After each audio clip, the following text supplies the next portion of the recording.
예수께서 베드로의 집에 들어가서 그의 장모가 열병으로 앓아누운 것을 보시고 그의 손을 만지시니 열병이 떠나가고 여인이 일어나서 예수께 수종들더라.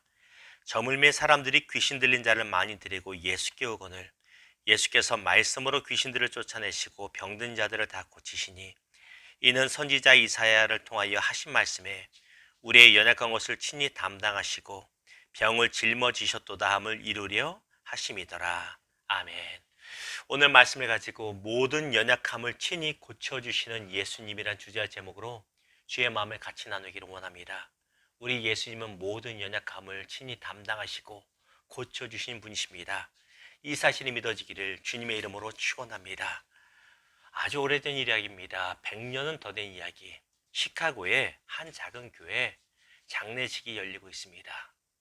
3살밖에 안 된 작은 소녀가 죽어 이제 장례식을 치르는데 마지막으로 이제 인사하는 시간. 미국은 한국과 달리 이제 시신 뚜껑을 닫은 상태로 장례를 지내지 않거든요. 아름답게 옷을 입히고 최대한 깨끗한 모습으로 장례 치르고 땅에 묻기 전에 아니면 화장하기 전에 사람들이 돌아가면서 그 시신을 보고 인사를 하는 시간이 있습니다. 저도 그런 장례식에 수차례 참석하였습니다. 한 사람씩 오면서 마지막 인사를 나누는데 저쪽에서 술 냄새를 풍기며 어떤 남자가 막 술주정하듯이 들어옵니다. 그러더니 뭐 특별한 인사도 안 하고 이 3살 된 여자아이의 신발을 벗겨가는 겁니다. 누구냐면 바로 그 소녀의 아빠입니다. 아빠가 벗겨가니 유품 챙기는 줄 알고 뭐라고 할 수가 없잖아요. 그런데 이 남자는 그 자기 딸아이의 시신에 신겨 있던 신발을 벗겨서 달랑 40센트, 얼마나 할까요? 한 4천 원이나 할까요? 술 한 잔 사 먹고 또 술에 취하고 말았습니다. 그리고 시간이 흐릅니다. 무려 20년 정도가 흘러서 시카고 제1교회 수천 명의 교인들이 모인 자리에 한 부흥사 목사님이 눈물로 설교를 하고 있습니다. 이렇게 설교합니다. 여러분, 저는 죽은 제 딸의 신발까지 팔아 술을 사 먹던 인간 말종이었습니다. 그런데 예수님 만나 제 삶이 변하고 예수님이 저를 변화시키고 고쳐주셨습니다. 그가 누구냐면 미국의 유명한 부흥사였던 멜 트라우더 목사님이란 분입니다. 보십시오. 아무도 그를 고칠 수 없고 그는 인간 말종이었습니다. 그러나 심각한 연약함, 알코올 중독이라는 병도 질병도 예수님을 만나니 깨끗하게 치유가 되고 변화가 되었다는 것입니다. 우리 삶 가운데 예수를 만나면 해결이 됩니다. 친히 모든 연약함을 담당하시는 예수 만나는 시간 되기를, 우리 인생 되기를 주님의 이름으로 축원합니다.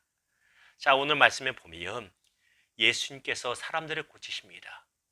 예수님의 3대 사역을 말하면 3가지죠. 당연히 3대 사역이니까 3가지죠. 가르치시는 거, 말씀 가르치시는 거, 말씀 전하시는 전도 사역, 그리고 치유 사역, 고치는 것입니다. 오늘 말씀에도 예수께서 베드로의 집에 가 열병으로 고생하고 신음하던 장모를 고쳐주십니다. 그리고 그 소문이 퍼지요. 그날 저녁에 수많은 사람들이 수많은 병자들을 데리고 와서 고침받는데 특별히 오늘 말씀 보면 귀신 들린 자들을 그렇게 많이 데리고 옵니다. 그런데 예수께서 말씀으로 귀신들을 쫓아내시고 모든 연약함을 고치십니다. 피곤하실 텐데 왜 그렇게 치유 사역에 집중하셨을까요? 자, 17절에 말하죠. 이는 선지자 이사야를 통하여 하신 말씀에 우리의 연약한 것을 친히 담당하시고 병을 짊어지셨도다 함을 이루려 하심이더라. 이사야 53장 4절의 말씀입니다. 저가 채찍에 맞음으로 우리가 나음을 입었도다. 하나님 예수 그리스도께서 우리의 모든 연약함과 모든 병든 것을 친히 담당하시고 짊어지셨기 때문에 치유가 일어납니다. 그 말씀을 이루시는 예수님이시라는 것입니다.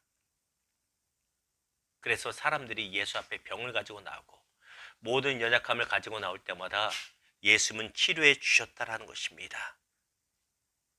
우리가 유명한 종합병원에 가봐도 유명한 어떤 전문의 선생님을 만나도 선생님들은 확실하게 대답을 해주지 않습니다. 그죠? 애매모호하게 대답을 합니다. 이것이 의사 선생님들의 특징인 것 같아요. 선생님, 이 병이 낫겠습니까? 예, 열심히 하시면 날 겁니다. 꼭 조건을 붙이죠. 이 병이 뭐라고 생각하십니까? 제가 볼 때는 이거 같기도 한데 A 같기도 한데 B 같기도 하니 이렇게 해봅시다라고 말을 합니다. 아무도 장담을 못합니다. 왜 장담을 못할까요? 첫째는 확실하게 모르니 장담할 수 없는 것이고, 둘째는 책임지기 싫으니 장담할 수가 없는 것이겠지요. 그러나 완전한 치료자 되신 우리 예수님은 다릅니다.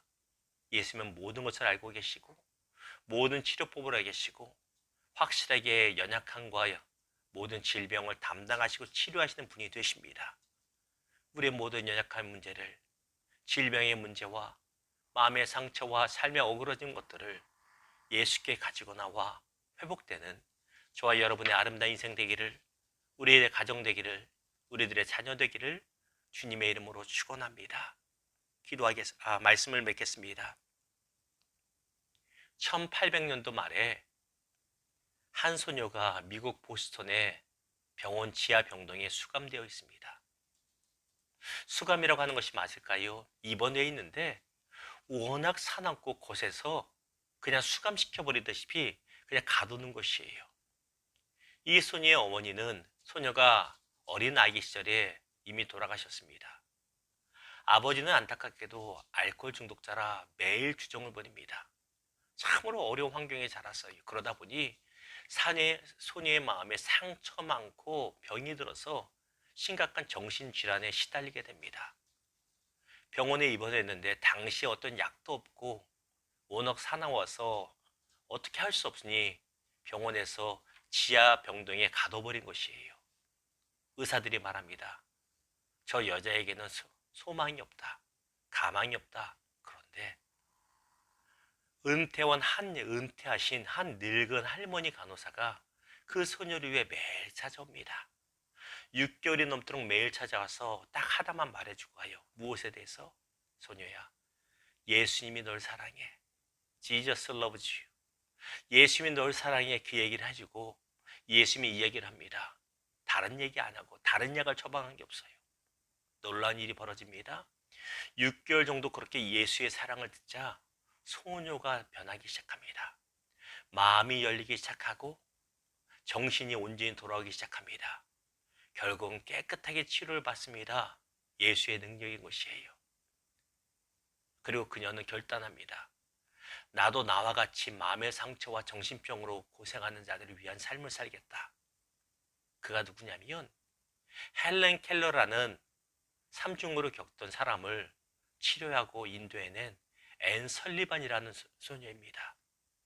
우리는 헬렌 켈러의 삶은 잘 알지만 설리반의 삶은 잘 모르잖아요. 연약함으로 상처로 가득했던 소녀지만 예수를 만나 치유가 되고 새로운 사명을 얻게 된 것입니다. 이것이 바로 예수님의 능력입니다. 사랑하는 여러분, 우리 가운데 모든 연약함이 있습니까? 어떤 질병이 있고 어떤 어그러진 것이 있습니까? 여러분의 가정 가운데 회복이 필요한 것이 있습니까? 자녀들 가운데 회복이 필요한 것이 있습니까? 혹시 여러분의 장성한 자녀 중에 아직까지 삶의 자리를 잡지 못하고 방황하고 분이 있는지 모르겠습니다. 아직까지 죄 가운데 있는 분이 있는지 모르겠습니다. 질병으로 고생하는 분이 가족 가운데 있는지 모르겠습니다.